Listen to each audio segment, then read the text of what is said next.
Before you go on, you should have a simple understanding of the process your body goes through when dropping the pounds. Fat, along with protein and carbohydrates, is stored energy, plain and simple.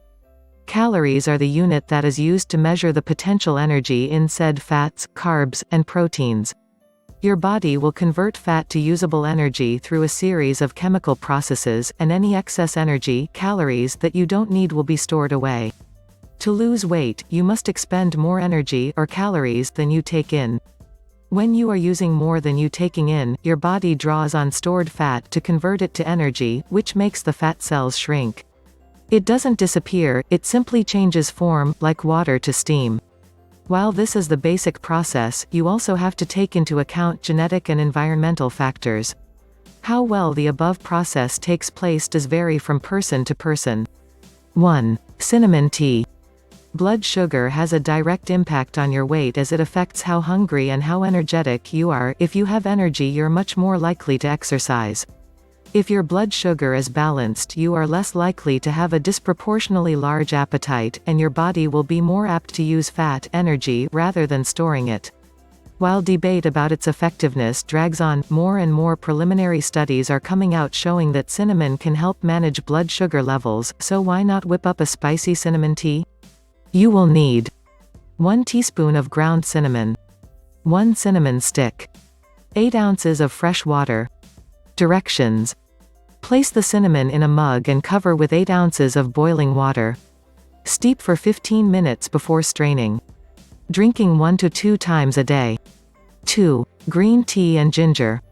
Green tea has long been debated as a weight loss aid, and more research is needed to confirm or deny how well it works. While some studies have turned up nothing, others have identified 3 main components in green tea that could help manage weight: caffeine, catechins, and theanine. Caffeine is just an overall boost to your system, and speeds up a number of bodily processes, including metabolism related to weight. Technically speaking, metabolism refers to any and all biological processes in a living organism needed to sustain life. Catechins are considered antioxidant flavonoids, and are superior in green tea rather than black tea due to a difference in processing. Black tea is fermented. While the mechanism is yet to be determined, in vitro and in vivo studies have shown that catechins can help lower the absorption of lipids, fats via the intestinal tract. Theanine is an amino acid in green tea that can encourage the release of dopamine, the chemical that makes you happy and relaxed. If you tend to eat due to stress, this may be useful. It also counters the caffeine so you don't get all jittery. The ginger added to green tea will help improve digestion and add a little flavor. No sugar or milk in this tea. You will need 1/2 inch of fresh ginger root, peeled and finely chopped, or 1/2 teaspoon ground ginger, 1 teaspoon of green tea, 8 ounces of fresh water. Raw, organic honey optional. Directions. Place green tea and ginger in a strainer or sieve and cover with 8 ounces of boiling water. Steeping green tea for too long can leave it with a bitter taste, so don't exceed 3 to 4 minutes. You can stir in a little raw honey if you really need to sweeten it, but avoid milk or sugar at all costs. Drink 1 to 2 cups daily on an empty stomach. 3. Rose petal water. The benefits of rose petal water are backed more by anecdotal evidence than anything, but that's no reason to shrug off this mild yet refreshing drink. Rose petals act as a very gentle diuretic. Diuretics encourage your kidneys to put more sodium, salt, into your urine. This excess salt in turn draws water from your blood, decreasing the amount of water in your circulatory system.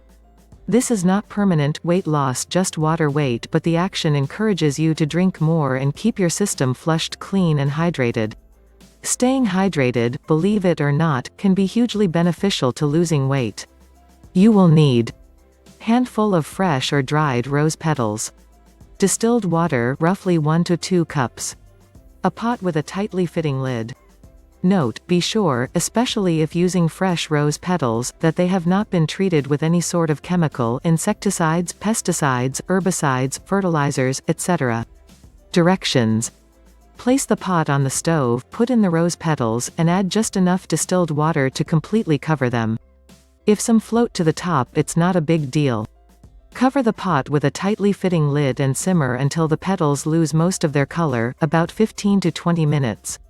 Strain the liquid into a glass jar and keep in the refrigerator for up to 6 days. Drink about 1/2–1 cup every morning on an empty stomach. 4. Ginseng. Ginseng is any one of 11 perennial plants with fleshy roots belonging to the genus Panax. While there are different kinds of ginseng, the two that you should use, also the ones that have had the most controlled double-blind studies done on them, are American ginseng Panax quinquefolius and Asian or Korean ginseng Panax ginseng. While widely known as a stimulant to speed up a sluggish metabolism, that description doesn't do it justice. Ginseng's greatest quality is that it can help fight fatigue and boost energy as well as mental alertness. In a randomized double-blind study in 2010–290 cancer patients at the Mayo Clinic were given ginseng daily, and it was found to fight even the crippling fatigue caused by chemotherapy. This is huge when it comes to weight loss. Without energy, it's hard to exercise. Without exercise, it's near impossible to lose weight, at least in a healthy way. In addition to boosting energy, there is tentative evidence that it can help manage blood sugar, which also affects energy levels as well as appetite. You will need 1 teaspoon of chopped American or Korean ginseng, 8 ounces of fresh water, raw honey, lemon to taste, optional. Directions: roughly chop the root and measure out 1 teaspoon per cup of water. Bring water to a boil and then pour over the ginseng, allowing it to steep for 5 to 9 minutes. Strain, add honey or lemon if you like, and drink 1 to 2 times daily. 5. Dandelion and Peppermint. Dandelion and peppermint tea is a fabulous drink that will help keep your liver healthy. The liver is an incredible organ. Not only is it the only way to truly detoxify your body, it is also plays a central role in many metabolic processes, a lot of which affect weight. In terms of fat metabolism, the liver is full of cells that break down fats and turn them into usable energy. These cells are also responsible for the flow of bile, which helps break down and absorb fats. In the metabolism of carbohydrates, the liver helps keep your blood sugar steady, therefore keeping energy levels up and regulating appetite. The list goes on, but the point is helping your liver helps your weight, as it plays a crucial role in managing fats and their absorption. Dandelion and peppermint both help your liver. Dandelion has hepatoprotection constituents, with hepatoprotection meaning an ability to prevent damage to the liver. Peppermint and dandelion both automatically stimulate the production of bile in the liver, helping with digestion and the absorption of nutrients. Mix these two together, and you have a powerful liver-protecting tea. You will need 1 teaspoon of dried dandelion leaves, 1 teaspoon dried peppermint leaves, 8 ounces of boiling water, lemon to taste, optional. Directions: pour a cup of boiling water over the dandelion and peppermint and steep, covered, for 5 to 10 minutes. Strain, add lemon to taste if you like, and drink a cup twice daily. You can also make this with fresh dandelion leaves, roots and fresh peppermint. Just use a rough handful of the fresh leaves for the amount. If you do use fresh, be absolutely certain that there have been no chemicals applied to them. This is especially important for dandelion. If you use dandelion on a regular basis, I suggest growing your own. 6. Sip on sage. We live in a hectic world, and most of us are stressed about one thing or another on a daily basis. The thing is, our bodies weren't made to handle constant stress, and it can have damaging effects on a wide variety of functions, including weight gain, loss. When under stress, the body releases cortisol, a steroid hormone that is part of the fight or flight response. Cortisol can affect blood sugar level, therefore appetite, and cause energy to be stored more readily as fat. Neuropeptide Y is a neurochemical that is also related to stress. When released, it causes growth of fat tissue. Energy is stored easily as fat around the abdomen, as well as an increase in appetite. One way to fight this underlying stress can be to ingest more sage, which has calming effects on both the body and mind. Making a calming sage tea, or even just adding it in dishes you cook, is one way to help combat your stress levels. You will need a handful of fresh sage or 2 teaspoons of dried sage, 8 ounces of boiling water, lemon to taste, optional. Directions: Pour boiling water over sage and steep for 4 to 5 minutes. Strain, add lemon to taste if you like, and drink 1 to 2 times daily. 7. Chew gum. Chewing gum is a great way to trick your brain and your stomach into thinking it's getting more than it is.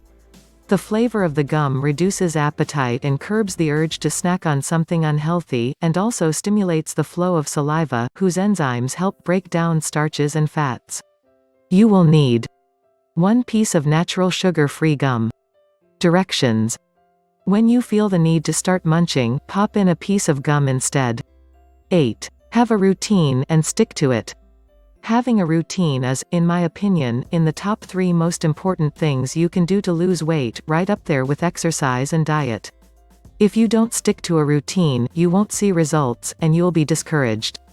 Several years ago I saw a personal trainer and, after paying a decent sum of money, I figured out that it was the routine of going to see her made the biggest difference. It's probably the single hardest thing you'll do when you try to lose weight, but once those habits become hardwired into your brain, things will only get easier. 9. Just add water. Staying hydrated is an important aspect of weight loss that people often brush off. You don't want to gain water weight and feel bloated, right? Either that or you hear that you should drink ice-cold water to burn more calories. Not exactly. The idea that ice-cold water burns more calories because your body tries to warm it up first may technically be true, but the effect is minuscule, like 8 calories minuscule. Rather, you need to be hydrated for your body to run smoothly, and that includes burning fat. It flushes bad stuff through your system, and also helps curb appetite. And don't fret about water weight. If you are staying hydrated, your body is less likely to retain water since it simply doesn't have the need to, similar to how eating more can make weight loss easier, within reason. I should also say, do not buy into specialty waters. Get your vitamins through your diet or supplements. Those waters are not better for you. In fact, some are so loaded with flavoring and whatnot they rival soda. You will need 8 ounces of fresh water. Directions. Drink at least 8 cups of fresh water every day. 10. Coconut oil as a replacement fat. In the 1970s and 80s, saturated fats got shoved into the spotlight as the main cause for obesity. Coconut oil, being a saturated fat, was tossed along with the rest of them. The healthier alternative that we created? Trans fat. One could say that backfired a wee bit, eh? Coconut oil isn't just any old saturated fat though. It contains unique fats called medium-chain triglycerides that help you use energy, aka calories, more efficiently. MCTs are indeed a saturated fat, but they are not the same as many of the other saturated fats we hear about. Those fats are long-chain triglycerides. Why does the length matter? Its chemical makeup is what determines how our body processes it and breaks it down. MCTs are not broken down in the intestines, and therefore do not get stored away immediately as fat. Instead, they absorbed intact and sent right to the liver, where they are used as energy. Now, sitting around eating coconut oil isn't going to make you lose weight, but using it as a replacement fat can be a good choice. In addition to that, just plain coconut oil is an incredible appetite suppressant. It's almost scary, actually. Tack on that it can raise energy levels and you are more likely to get out, move around, and exercise. As far as studies on it go, here are some that I mentioned in the Everyday Roots book. In 2002, the Journal of Nutrition concluded that it can aid weight loss when used in place of long-chain triglycerides. It was also shown to strongly curb appetite, and it appeared to increase the burning of calories. In 2003, obesity research found that it may help burn calories, probably due to the fact that it boosted energy. In 2010, the International Journal of Food Sciences and Nutrition also found that it could help boost metabolism and reduce appetite. You will need 2 tablespoons of good virgin cold-pressed coconut oil. Directions. Twice a day, take 1 tablespoon of coconut oil. You can take it before, during, or after a meal. If you tend to struggle with proportions, I suggest taking it before you eat, or if dessert is your demon, take it right after dinner. In terms of substitution, I've used it in place of olive oil and love it.